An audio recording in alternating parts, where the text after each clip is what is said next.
Mummy जी अपना हक मांग रही हैं, कोई भीख नहीं।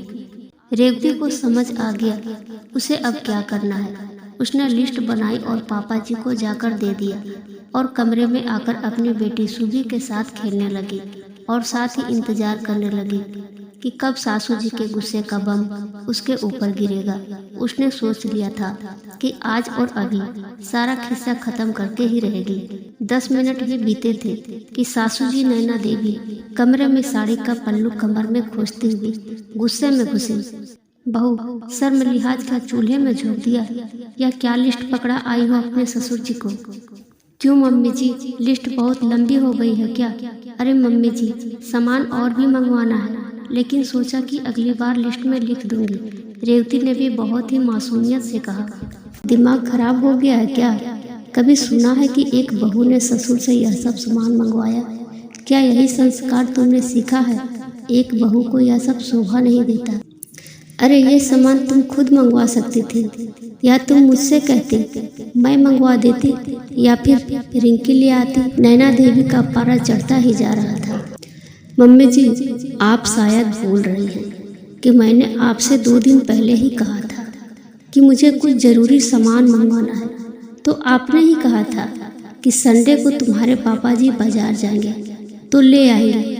अभी मेरे पास पैसे नहीं हैं और मैं खुद कैसे मंगवा सकती हूँ, जबकि आपके बेटे ने मुझे आपके ही कहने पर 1 रुपया नहीं दिया। रेवती ने सासू जी को याद दिलाया।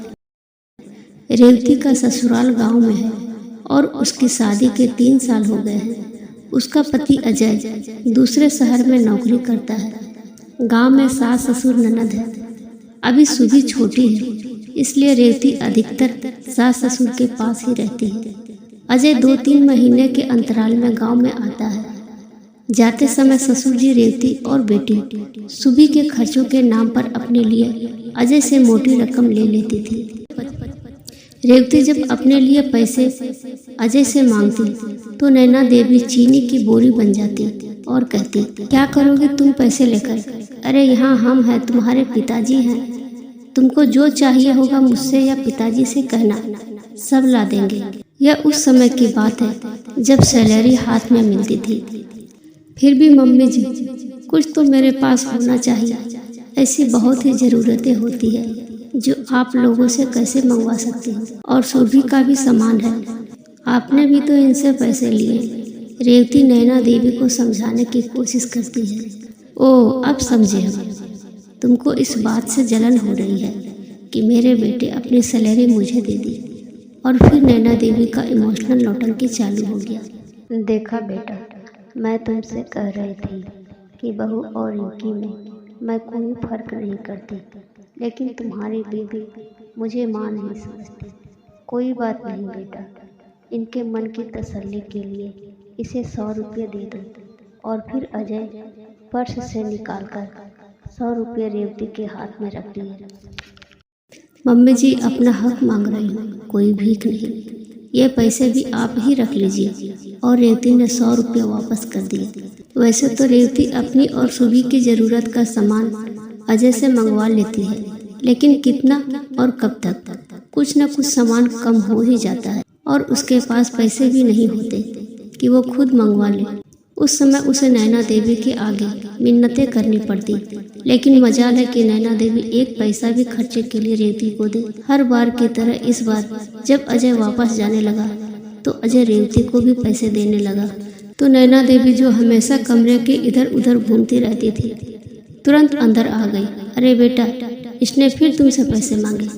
रेवती, तुमको सोचना चाहिए कि मेरा पति इतना दूर जाएगा, उसके पर्स में पैसे है या भी नहीं।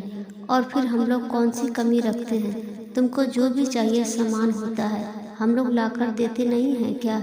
बेटा तू जा, इसका हर बार का यही नाटक है। रेवती, जब मम्मी पापा तुमको किसी चीज़ की कमी नहीं रखते तो तुम हर बार रोना क्यों रोती हो कि अपनी ज़रूरत का सामान किससे मंगवाऊं? शुक्र करो कि तुमको मम्मी जैसी समझदार और केयरिंग सास मिली है। अजय ने रेवती को ही डांट दिया। इस बार रेवती को समझ में आ गया उसे अब क्या करना है। उसने लिस्ट में अपने लिए body lotion, hair remove cream के साथ सैनिटरी पैड भी लिख दिया। और अब आप समझ गए होंगे कि लिस्ट में यह पढ़कर ससुर जी का दिमाग चकरा गया और उन्होंने नैना देवी को गुस्से से लिस्ट पकड़ा दिया और नैना देवी बम फटकर रेवती के ऊपर फटने के लिए आ गई। मैं अपने मजे करने के लिए अपने पति से पैसे नहीं मांगती। औरतों की बहुत सी ज़रूरतें होती है जो वो अपने ससुर से तो क्या अपने पापा से भी नहीं मंगवा सकती। लेकिन आप यह बात समझकर भी नहीं समझना चाहते। आपको पापा जी के सैलरी पर भी हक चाहिए और बेटे के भी। बेटे के सामने ममतामयी सास बनने का स्वांग रचती है और पीठ पीछे बहू को सताने के 100 उपाय ढूंढती है।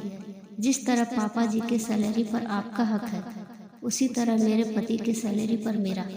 उम्मीद है कि आगे से आप मेरे हक छीनने की कोशिश नहीं करेंगे, वरना इससे भी लंबा लिस्ट तैयार है। अब यह आपके ऊपर है कि सामान कौन लाएगा। रेवती की यह बात सुनकर नैना की बोलती बंद हो गई। आज उन्हें समझ आ गया कि उनकी होशियारी उन्हीं पर भारी पड़ गई।